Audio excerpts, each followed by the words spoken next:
Hi, this is Soph and this is the Lockdown, and today I want to speak about Batman vs Superman.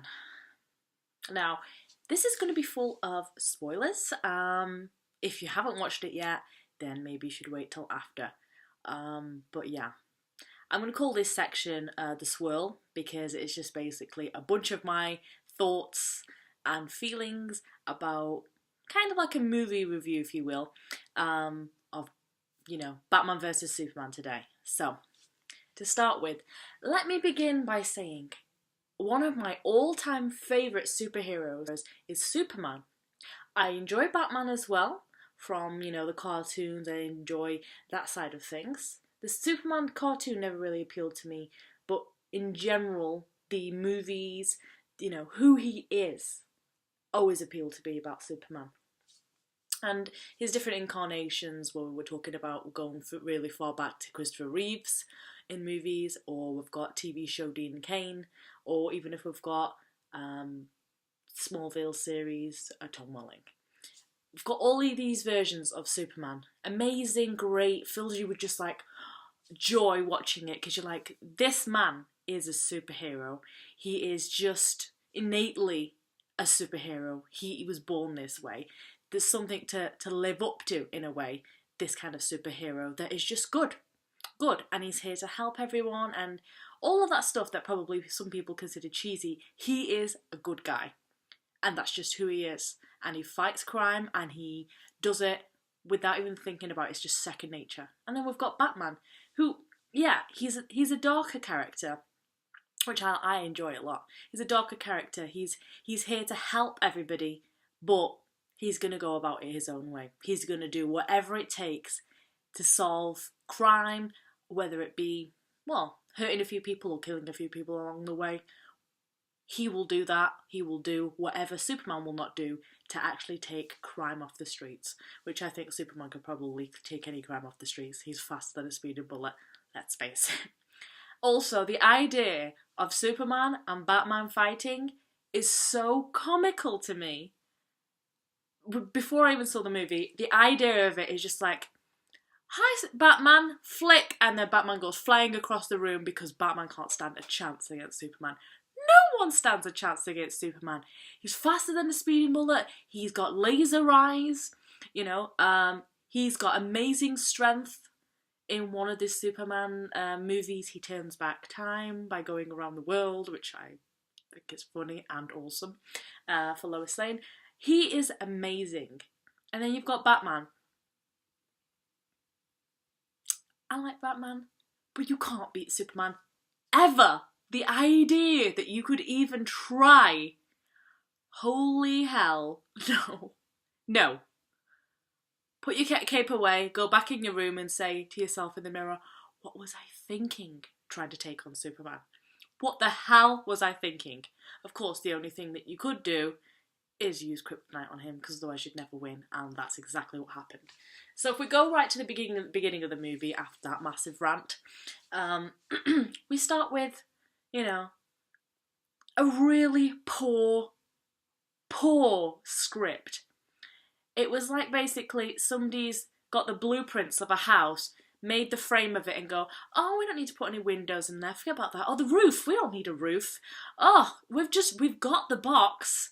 We've got the wood box that makes up this house.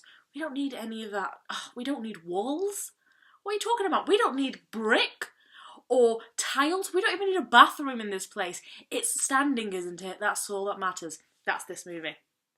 All they had were the bare bones of a movie, and then they decided to go, hey, you know what? We'll just put it in the cinemas. Forget any kind of dialogue in this movie. Forget having a conversation. The two characters' conversation probably in the entire movie lasts about 1 page. It's nothing. It's a nothing conversation. Firstly, we've got Batman hating Superman for no reason. What is your reasoning behind it? You've then got, Lois Lane, who's supposed to be, an award-winning journalist. She's supposed to be very intelligent. She's supposed to be a character that we're supposed to care about, and her relationship with Superman. We're supposed to care about these things, or Clark Kent. And we don't really see that relationship. It's completely missing from the movie. It's about 2 seconds of the movie, you know?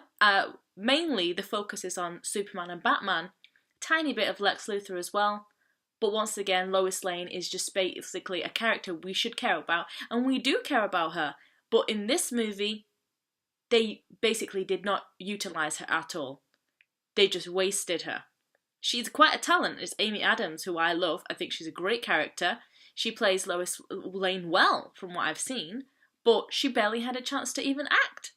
There was 2 seconds of Lois Lane in this movie, her chasing around this bullet that she's found, that really didn't come to anything except to say, oh yeah, this belonged to Lex Luthor's corporation, who's, using this metal that no one's ever heard of, and pioneering in that field. But, I mean, once again, what was the point of Lois Lane inside this? She's supposed to matter to Superman, she's supposed to matter to Clark, and she doesn't really matter. Just don't know anything about their relationship at all. It's missing from this movie. There's a lot missing from this movie, but that is supposed to be an important part of Superman's life, and basically Lois Lane is just left out of this movie. She doesn't really do anything. She doesn't bring anything extra to it. She's just there for 10 seconds. For nothing, except a few scenes to go, oh, there she is, he saved her again. She's not a damsel in distress, as I said. She's a powerful character. She should be an important, powerful woman, and, she should matter to the story. And she doesn't matter to the story. And that's disappointing, and it's a waste, another waste of a great character that they could have utilised, and that they didn't. And she just, of no consequence in this movie, she comes in for 2 seconds to go, hold on, Batman, you don't want to kill, you don't want to kill this Superman, you want to spare him, he's Clark Kent. Oh, that's awesome, great, thank you for telling him. Also, where you've got the beginning scene where Batman and Superman meet as Bruce Wayne and Clark Kent, there's just barely any dialogue there. It's like, hello, the end. We've got a little bit of Lex Luthor talking in there, which I like this Lex Luthor. It's interesting, a different version of all the other Lex Luthors we've seen. I'm always reminded of Michael Rosenbaum from Smallville, because he was a great Lex Luthor. I'm always reminded of him whenever I watch a different incarnation. But this guy, he was good. He was good, Lex Luthor. We needed to see more of him as to why he hated Batman, why he hated Superman. Just something to show the progression of this character's story and why they ended up in the situation they ended up in the end of the movie. There was none of that. We saw a few little moments of, Batman just basically feeling like a little weakling compared to Superman, so therefore going, right, alright, I'm going to hate you today. Also, I'm really bitter because my parents died, so I need someone to pick on, and I'll pick on you. Once I bring you down to my level, I'll pick on you. Otherwise, it's just like trying to pick a fight with a grown-up. You're just never going to be able to reach up there, child. Calm down. So, yeah, that happened. We've also got an incident where this woman that nobody knows, which is obviously Wonder Woman, we know that now, walks in and decides to steal some, high-tech equipment from Bruce Wayne and walk out the building with it. And he's just like, oh, there she goes, this girl I don't really know, seems really pretty or whatever.